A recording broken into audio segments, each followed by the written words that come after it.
नमस्ते दोस्तों। इस दुनिया में दो तरह के इंसान होते हैं। एक वो जो कहानी को सुनकर विश्वास कर लेते हैं, दूसरे वो जो कहानी पर विश्वास नहीं करते हैं। कहते हैं कुछ लोग, जो इंसान मर जाते हैं वो वापस जिंदा भी होते हैं। क्या ये सच है? अगर सच है, आपने भी ऐसा कुछ सुना है, तो मेरी इस कहानी को सुनकर कमेंट बॉक्स में जरूर बताना। तो कहानी की शुरुआत होती है कुछ इस तरह। मैंने आधी रात को किन्नरों की अंतिम यात्रा देखी थी। रात के ठीक 1:27 हुए थे। मैं अपनी बाइक से दिल्ली से गांव की तरफ लौट रहा था। सर्दियों की रात थी। लगभग सड़क पूरी खाली थी। चारों तरफ घना कोहरा फैला हुआ था। मेरी माँ की तबीयत अचानक खराब हो गई थी, इसलिए मुझे आधी रात को ही निकलना पड़ा। मोबाइल में भी नेटवर्क नहीं थे। सड़क के दोनों तरफ खेत थे और दूर दूर तक कोई इंसान नजर नहीं आ रहा था। तभी मुझे दूर कहीं ढोल की ध्वनि सुनाई दी। इतनी रात को कौन ढोल बजाता है? मुझे लगा शायद किसी की शादी होगी, लेकिन फिर दिमाग में सवाल आया, इतनी रात को? मैंने बाइक की स्पीड कम कर दी। जैसे जैसे मैं आगे बढ़ा, ढोल की आवाज और तेज होती गई। फिर कोहरे के बीच कुछ परछाइयां दिखाई देने लगी। करीब पहुंचने पर मेरे रोंगटे खड़े हो गए। वो बारात नहीं थी, एक अंतिम यात्रा थी। 4 लोग कंधे पर अर्थी उठाए हुए जा रहे थे, लेकिन सबसे अजीब बात यह थी कि अर्थी को कंधे देने वाले और पीछे चलने वाले सभी लोग किन्नर थे। करीब 15 से 20 लोग थे। कुछ ढोल बजा रहे थे, कुछ ताली बजा रहे थे, कुछ नाच रहे थे, लेकिन किसी के चेहरे पर दुख नहीं था, मानो वो किसी उत्सव में जा रहे हो। मैंने पहले कभी ऐसा दृश्य नहीं देखा था। मेरी बाइक धीरे धीरे उनके बराबर आ गई थी। तभी उसमें से एक बूढ़ी किन्नर ने मेरी तरफ देखा। उसकी उम्र लगभग 60 साल होगी। माथे पर बड़ी लाल बिंदी लगा रखी थी। आंखें अजीब तरह से चमक रही थी। उसने मुझे देखा और मुस्कुराकर कहा, बेटा रुको मत, निकल जाओ यहाँ से। उसकी आवाज सुनकर मेरे शरीर में सनसनी दौड़ गई। मैं कुछ कह पाता उससे पहले उसने फिर कहा, कुछ रास्ते जिंदा लोगों के लिए नहीं होते हैं। मेरे हाथ अपने आप ब्रेक पर चले गए, लेकिन जिज्ञासा डर में बड़ी थी। मैंने बाइक को थोड़ी दूर ले जाकर रोक दिया और फिर धीरे धीरे उनकी अंतिम यात्रा का पीछा किया। करीब 20 मिनट तक उनका ये जुलूस चलता रहा। आखिरकार वे गांव से दूर एक पुराने नदी घाट पर पहुंच गए। यह घाट बरसों से बंद पड़ा था। बचपन में मैंने उसके बारे में कहानियों में सुना था, लेकिन लोग कहते हैं कि रात में वहां जाना नहीं चाहिए। मैंने बाइक को झाड़ियों के पीछे छुपा दिया और दूर खड़ा होकर देखने लगा। किन्नरों ने अर्थी को नीचे रखा। फिर सब अचानक चुप हो गए। ढोल बंद हो गए, ताली बंद हो गई, हवा भी जैसे रुक गई हो। उस सन्नाटे में सिर्फ नदी का बहता पानी सुनाई दे रहा था। तभी वो बूढ़ी किन्नर आगे बढ़ी। उसने अर्थी पर रखा सफेद कपड़ा हटाया और उसी पल मेरे पैरों तले से जमीन खिसक गई। अर्थी पर जो चेहरा था, मैं उसे अच्छी तरह पहचानता था, बहुत अच्छी तरह जानता था। वो चेहरा मेरे बचपन की यादों से जुड़ा हुआ था। वो चेहरा था चंपा का। चंपा हमारे गांव में लगभग 20 साल पहले रहती थी। मैं तब छोटा बच्चा था। वो बाकी किन्नरों से अलग थी, बहुत शांत थी, बहुत दयालु थी। गांव के बच्चे उससे कभी नहीं डरते थे, बल्कि उसे पसंद करते थे। मैं भी उनमें से एक था। जब भी वो गांव आती, मुझे टॉफी देती और कहती, अर्जुन बड़ा होकर बड़ा आदमी बनना। लेकिन एक दिन अचानक वो गायब हो गई। किसी को नहीं पता चला कि वो कहाँ गई। लोगों ने अलग अलग तरह की कहानियां बना दी। किसी ने कहा शहर चली गई, किसी ने कहा आश्रम में रहने चली गई। फिर धीरे धीरे सब उसे भूल गई। और आज 20 साल बाद मैं उसी चंपा का शव देख रहा था। मेरे दिमाग में हजारों सवाल घूमने लगे। अगर चंपा आज मरी है तो इतने साल कहाँ थी? और अगर पहले ही मर चुकी थी तो अर्थी पर कौन था? तभी अचानक मेरी नजर उसके चेहरे पर गई। कुछ अजीब था, बहुत अजीब था। उसका चेहरा वैसा ही था जैसे 20 साल पहले था। एक भी झुर्री नहीं, एक भी बदलाव नहीं, मानो समय उसके लिए रुक गया हो। मेरी रीढ़ की हड्डी में ठंड दौड़ गई। उधर घाट पर अनुष्ठान शुरू हो चुका था, लेकिन ये कोई नॉर्मल अंतिम संस्कार नहीं था।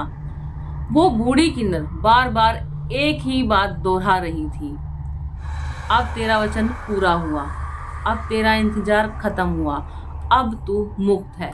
बाकी सब लोग भी यही शब्द दोहरा रहे थे। तभी अचानक वो बूढ़ी औरत का सिर घूमा और सीधा मेरी तरफ देखने लगी। मेरी सांस रुक गई। मैं झाड़ियों में छुपा हुआ था, इतनी दूर कि मुझे नॉर्मल इंसान देख ही नहीं सकता था, लेकिन उसकी नजर सीधी मुझ पर थी। फिर उसने ऊंची आवाज में कहा, अर्जुन बाहर आ जाओ। मेरे पैरों की ताकत जैसे खत्म हो गई हो। मैं कभी उसे मिला भी नहीं तो उसे मेरा नाम कैसे पता? 20 साल पहले मैं सिर्फ एक बच्चा था, उसे मेरा नाम कैसे पता चला? डरते डरते मैं बाहर आया।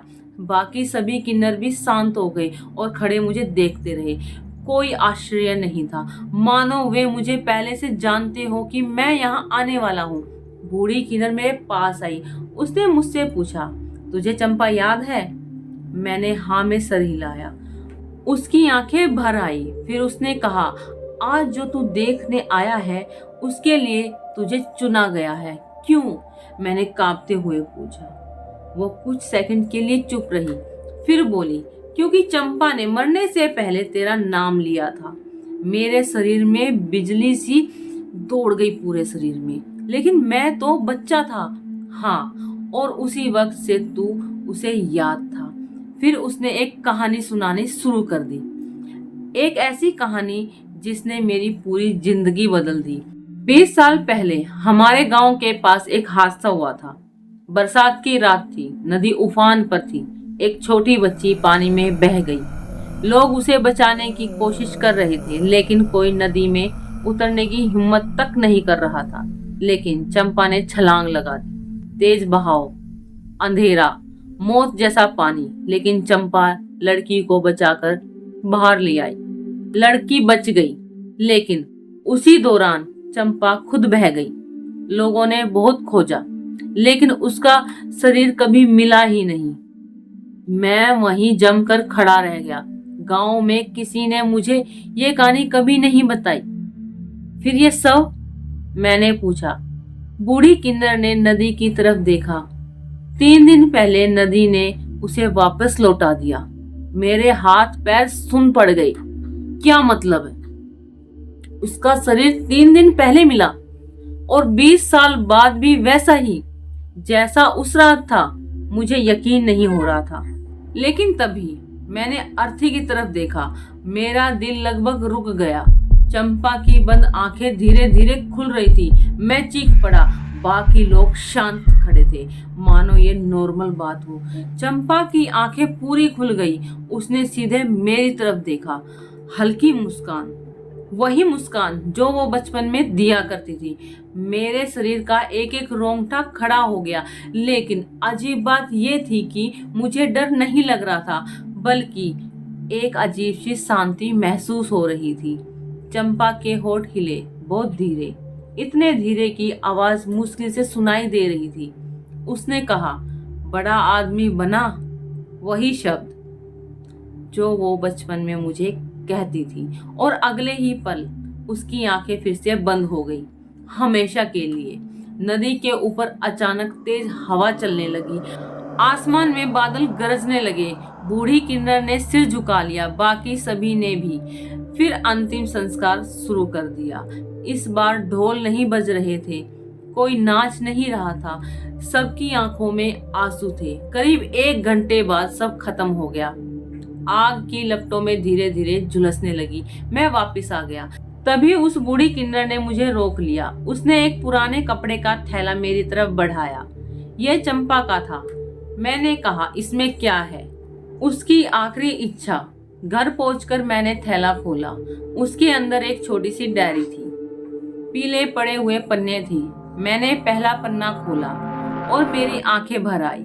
उसमें मेरे बारे में लिखा था, आज मुझे अर्जुन फिर मिला। बहुत शरारती है लेकिन दिल का अच्छा है, भगवान करे बड़ा होकर अच्छा इंसान बने। पूरी डायरी में गांव के बच्चों के बारे में बातें लिखी हुई थी, उनकी खुशियां, उनकी शरारतें, उनके सपने, और आखिरी पन्ने पर एक लाइन लिखी हुई थी, अगर मैं कभी वापस ना आऊं तो बच्चों को बताना कि दुनिया में इंसान की पहचान उनके जन्म से नहीं, उनके कर्मों से होती है। मैं देर तक उस पन्ने को देखता रहा, आंखों से आंसू बहते रहे। उस रात मुझे समझ आया कि कई बार जिन लोगों को हम समाज से अलग समझते हैं, असल में वही सबसे बड़े दिल वाले निकलते हैं। आज उस घटना को हुए कई साल हो चुके थे, लेकिन जब भी मैं उस पुराने नदी घाट के पास से गुजरता हूँ तो मुझे ढोलक की बहुत धीमी आवाज सुनाई देती है। मुझे याद आ जाती है वो आधी रात, वो अंतिम यात्रा और चंपा की आखिरी मुस्कान।